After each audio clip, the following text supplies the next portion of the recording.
मित्रों, मैं Atul Dwivedi online academy की इस ऑनलाइन क्लास में आपका फिर से स्वागत करता हूं।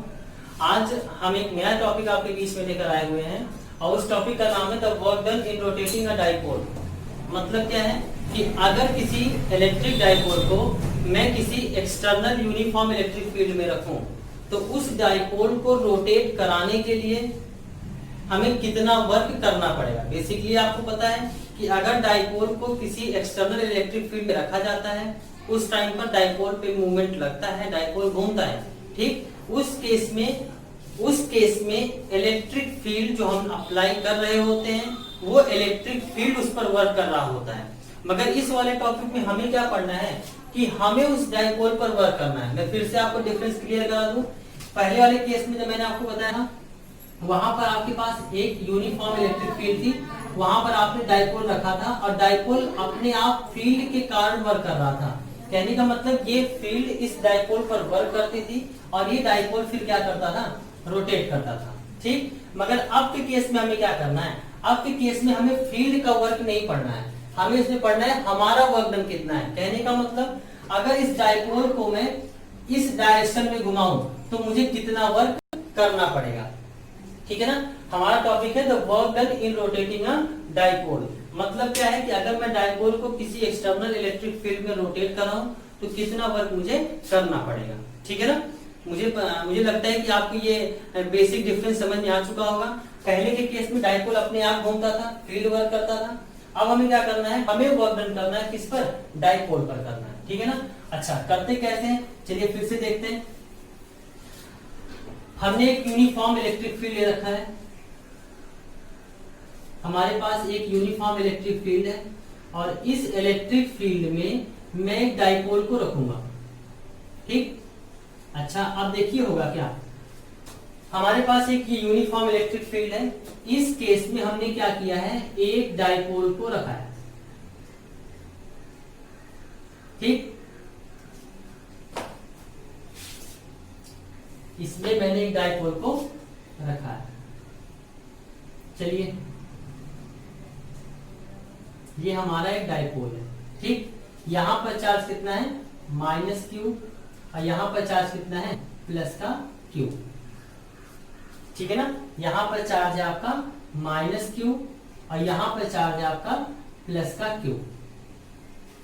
अच्छा अब करना क्या है, इस डाइपोल को, कहने का मतलब ये डाइपोल अभी इलेक्ट्रिक फील्ड के अलोंग स्टेबल इक्विलिब्रियम में है। अब मैं करूंगा क्या, इस डाइपोल को थीटा डिग्री रोटेट करूंगा इस तरह। ठीक है ना, अब जब डाइपोल को हम थीटा डिग्री रोटेट करेंगे तो होगा क्या, आपका ये वाला डाइपोल अगर थीटा डिग्री रोटेट हो जाएगा तो उस केस में डाइपोल की पोजीशन कुछ ऐसी होगी। ठीक है ना, हमने किया क्या है, पहले डाइपोल इलेक्ट्रिक फील्ड के अलाउंग था, अब इस डाइपोल को हमने थीटा डिग्री क्या कर रखा है, रोटेट कर रखा है। ठीक, अच्छा अब इस केस में क्या होगा, अब आप मुझे बताइए, पहले जब ये डाइपोल इस पोजीशन में रखा हुआ था उस टाइम पर इस डाइपोल पर फोर्स किधर लग रहा था, इस साइड, और इसमें किधर लगा था, इस साइड। ठीक है ना, अच्छा अब इस केस में क्या होगा, अगर मैं इस फिगर को थोड़ा सा बड़ा बनाऊं, केवल और केवल मैं एक तरफ की पोजीशन को दिखा रहा हूं और सेम दूसरी तरफ की भी पोजीशन कुछ आपको ऐसे ही देखने को मिलेगी। ठीक है ना, फिलहाल ये फिगर को मैं क्या कर रहा हूं, डिलीट कर रहा हूं और एक बड़ा सा फिगर बनाने जा रहा हूं जिससे आपको चीजें क्लियर हो सके। ठीक है ना, अब हम करेंगे क्या, मैंने आपको बताया था कि यहाँ पर आपने यूनिफॉर्म इलेक्ट्रिक फील्ड लगा रखा है। ठीक है ना, अच्छा इस केस में है क्या चीज, पहले आपने जो डाइपोल को रखा था वो इलेक्ट्रिक फील्ड के अलाउंग रखा था। ठीक है ना, अब हमें करना क्या है, इस डाइपोल पर वर्क करना है।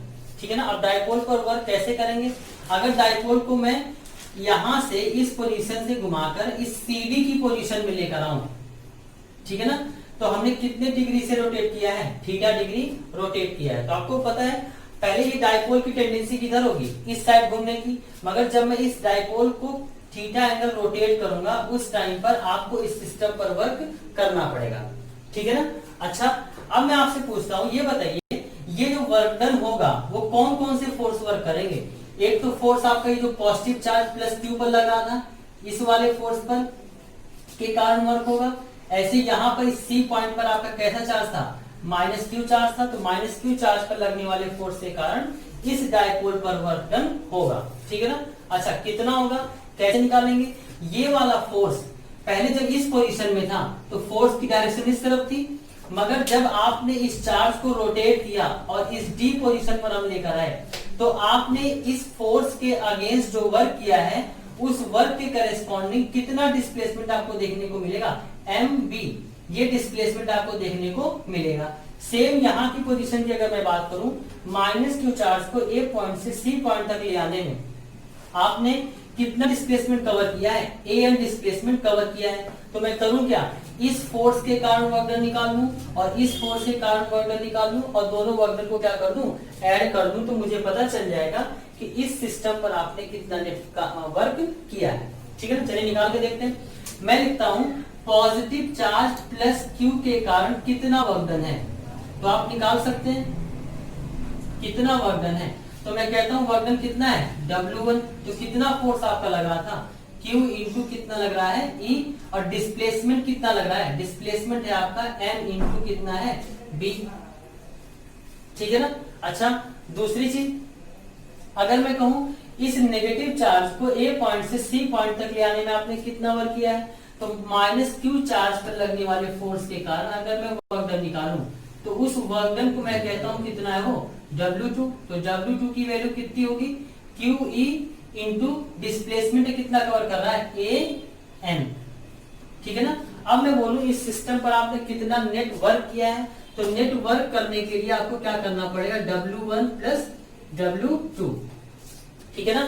फिर से मैं रिकॉल करा दूं, इस चार्ज प्लस Q1 या प्लस Q पर जो फोर्स QE लग रहा था उसने कितना डिस्प्लेसमेंट कवर किया है, MB, और ऐसी माइनस क्यू चार्ज ने कितना डिस्प्लेसमेंट कवर किया है, AN। तो अगर मैं नेट वर्क की बात करूं तो इसके कारण जो वर्क डन है और इस चार्ज पे लगने वाले फोर्स के कारण जो वर्क डन है, अगर मैं दोनों वर्क डन को क्या कर लूं, ऐड कर लूं, तो उस केस में आपको पता चल जाएगा कि इस सिस्टम पर कितना नेट वर्क हो रहा है, ठीक है ना। अच्छा, फिलहाल हमने तो यहाँ पर वर्क डन निकाल रखा है, तो नेट वर्क डन की अगर मैं बात करूं तो यहाँ से W इज इक्वल टू कितना हो जाएगा, QE इंटू MB प्लस यहां पर फोर्स कितना लग रहा है, QE इंटू कितना आपका लग रहा है, AN। अगर यहां से मैं थोड़ा सा और सॉल्व करूं तो W की वैल्यू कितनी आएगी, मैं QE को कॉमन ले लूं तो क्या बनेगा, MB प्लस कितना, AN, ठीक है ना। अच्छा, दूसरी चीज, अब आप जरा देखिए ये डिस्प्लेसमेंट को निकालना है, तो डिस्प्लेसमेंट कैसे निकालेंगे, मैं करूं क्या, इस पूरी डिस्टेंस में से अगर मैं ये वाले डिस्टेंस को माइनस कर दूं, सब्ट्रैक्ट कर दूं, तो मुझे पता चल जाएगा कि MB कितना है, ठीक। दूसरी चीज, यहाँ पर ध्यान देने वाली बात यह है, जितना डिस्प्लेसमेंट आपको इधर देखने को मिलेगा सेम उतना ही डिस्प्लेसमेंट आपको इधर देखने को मिलेगा। क्यों मिलेगा, क्योंकि जितना एंगल इधर घूम रहा है उतना ही एंगल इधर का डायपोल भी क्या कर रहा है, घूम रहा है। तो यहाँ पर अगर मैं ये भी लिख सकता हूँ कि MB और AN दोनों की वैल्यू क्या है, सेम है। तो यहाँ से थोड़ा सा और सिंप्लीफाई कर लेते हैं, तो W is equal to QE into कितना हो गया आपका 2MB, ठीक है ना। अच्छा, अब हमारा पर्पस क्या है, MB को निकालना। तो MB हम कैसे निकालेंगे, जरा MB निकाल के देखते हैं। MB निकालने के लिए आपको क्या करना पड़ेगा, इस OB की वैल्यू में OM की वैल्यू क्या करनी पड़ेगी, सब्ट्रैक्ट करनी पड़ेगी। तो जरा MB की वैल्यू निकाल के देखते हैं। तो MB की वैल्यू निकालेंगे, OB माइनस कितना हो गया, OM, कर सकते हैं। अच्छा, चलिए OB की वैल्यू कितनी होगी, आपको पता है डायपोल की टोटल लेंथ कितनी है, 2L, तो ये भी कितना होगा, 2L। मिड पॉइंट से लेंथ कितनी होगी, L, कहने का मतलब OB की जो वैल्यू होगी वो कितनी होगी, L माइनस। अच्छा, OM की वैल्यू की बात करते हैं, तो OM की वैल्यू के केस में आपको दिख रहा है ये राइट एंगल ट्रायंगल है, ठीक। इस राइट एंगल ट्रायंगल में अगर मुझे OM निकालना है तो ये वाली लेंथ कितनी है, L, है ना, क्योंकि डायपोल की टोटल लेंथ कितनी है, 2L, तो मिड पॉइंट से लेंथ कितनी होगी, L। तो यहाँ पर आप इसमें cos थीटा को अगर अप्लाई करेंगे तो ये OM की वैल्यू जो आएगी वो आएगी L cos थीटा, ठीक। कहने का मतलब MB की जो वैल्यू है वो कितनी हो गई, L minus L cos theta. अब इस mb की वैल्यू यहाँ पर मैं प्लेस कर सकता हूँ, तो आपका जो वर्क डन आएगा अब वो वर्क डन आएगा Q into E into 2 times of L minus L cos theta. ये चीजें देखने को मिलेगी। अच्छा, यहाँ अंदर से मैं L कॉमन भी ले सकता हूँ, तो यहाँ से वर्क डन आपकी कितने हो जाएंगे, W is equal to Q E into 2L 1 minus कितना हो जाएगा आपका कॉस थीटा। ठीक, Q इंटू 2L को मैं क्या लिख सकता हूँ, W is equal to Q into 2L को आपको पता है डायपोल मूवमेंट होता है, P into E into 1 minus क्या हो गया कॉस थीटा। कहने का मतलब जब आप किसी डायपोल को किसी इलेक्ट्रिक फील्ड में रोटेट कराते हैं तो उस केस में आप कितना वर्क डन कर रहे होते हैं, W is equal to PE 1 minus cos theta. ठीक है ना। अच्छा, तो याद रखिएगा यहाँ पर जो वर्क डन है इस केस में, जो इस टॉपिक में मैंने बताया वर्क डन, ये वर्क डन है किसका, ये वर्क डन है जो आप इस सिस्टम पर कर रहे होते हैं। ठीक। अच्छा, अगर मैं सिस्टम पर वर्क ना करूं तो आपको पता ऑब्वियस सी चीज है, ये डायपोल फिर से अपने आप को इलेक्ट्रिक फील्ड के अलोंग अलाइन कर लेगा। ठीक है, तो ध्यान रखिएगा किसी भी डायपोल को रोटेट करने में वर्क डन कितना है, PE 1 माइनस कॉस थीटा। अच्छा, यहाँ पर मैं कहूँ मैक्सिमम वर्क डन कितना होगा, तो मैक्सिमम वर्क डन निकालने के लिए आपको पता है थीटा की वैल्यू कितनी होनी चाहिए, थीटा की वैल्यू यहाँ पर होनी चाहिए 0, सॉरी थीटा की वैल्यू कितनी होनी चाहिए आपकी 90 डिग्री, क्योंकि आपको पता है कि ये 90 ना करके अगर मैं आपसे कहूं इस डायपोल को अगर मैं पूरा 180 डिग्री रोटेट कर दूं तो थीटा की वैल्यू कितनी आ जाएगी 180, और थीटा की वैल्यू अगर 180 होगी तो cos 180 की वैल्यू कितनी होती है -1। तो यहां से अगर मैं मैक्सिमम वर्क की बात करूं, फॉर मैक्सिमम वर्क की मैं बात करूं, तो मैक्सिमम वर्क के लिए थीटा की वैल्यू कितनी होनी चाहिए 180। ठीक है ना। तो यहाँ पर अगर मैं रखूं तो W की वैल्यू कितनी आ जाएगी 2P इंटू ई। कहने का मतलब क्या है, किसी भी डायपोल को अगर इलेक्ट्रिक फील्ड में आप 180 डिग्री रोटेट करेंगे तो मैक्सिमम वर्क डन आपको कितना देखने को मिलेगा 2 इंटू पी ई, और वो किस पोजीशन पे देखने को मिलेगा, at theta is equal to 180 degree. ठीक है ना। Thank you so much.